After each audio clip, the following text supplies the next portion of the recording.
Hi friends, the voice of Hind Rajab పాలస్తీనా cinema. ఈ సినిమాకి కౌతర్ బెన్ హనియా అనే స్త్రీ దర్శకత్వం వహించారు. ఈ సినిమా చూసిన ప్రతి ఒక్కళ్ళ గుండె బరువెక్కిస్తుంది.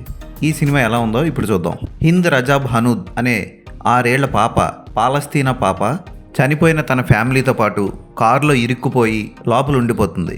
అయితే పాలస్తీనా కాల్ సెంటర్కి కాల్ చేసి తనని కాపాడమని వేడుకుంటుంది. ఆ అమ్మాయి లొకేషన్ కనుక్కోవడం కోసం, ఆ అమ్మాయిని కాపాడడం కోసం ఆ కాల్ సెంటర్లో ఉన్న ఒమర్, రానా హసన్, మహిదీ, నిస్రీన్ ఏం చేశారు? అయితే ఆ పాపను వాళ్ళు కాపాడగలిగారా లేదా?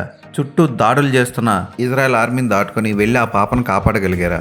70 నిమిషాల పాటు వీళ్ళతో ఆమె మాట్లాడిన వాయిస్, రియల్ వాయిస్ ఉపయోగించుకొని దర్శకురాలు కౌతర్ బెన్ హనియా అద్భుతంగా తీసింది ఈ సినిమాని. సినిమా అంతా కాల్ సెంటర్లోనే జరుగుతూ ఉంటుంది. ఎక్కడ బయటికి వెళ్ళదు, కనీసం వీధిలోకి కూడా వెళ్ళదు. సినిమా చూస్తున్నంతసేపు మెల్లిమెల్లిగా ప్రేక్షకుడి గుండెల్లో బాధ, బరువు ఎక్కువైపోతూ ఉంటుంది. ఆ పాపను వాళ్ళు కాపాడారా లేదా నాకు కూడా చాలా బాధ కలిగింది. చివరికి ఆ పాపకి ఏమైందో తెలిసిన తర్వాత గుండె బరువెక్కిపోతుంది. క్లైమాక్స్లో రియల్గా జరిగిన ఫుటేజీలు చూపిస్తారు.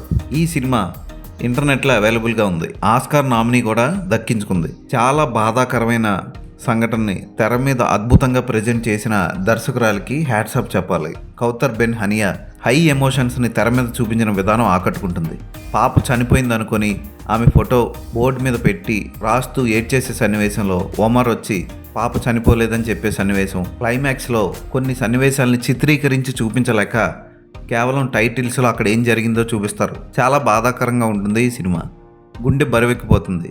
ఆ పాప వాయిస్ వింటున్నంతసేపు తను నన్ను కాపాడండి, తీసుకెళ్ళండి ఇక్కడి నుంచి అని వేడుకుంటున్నప్పుడు మనకి గుండె బరువెక్కిపోతుంది. ఆ పాప వాయిస్ వింటున్నప్పుడు మన ఇంట్లో పాప అన్న ఫీలింగ్ కలుగుతుంది మనకి. చివరికి ఆ పాపకి ఇష్టమైన సముద్రం గురించి కూడా ఆ పాప ఒరిజినల్ వీడియో చూపిస్తూ సినిమాని ముగిస్తారు. చాలా బాధాకరంగా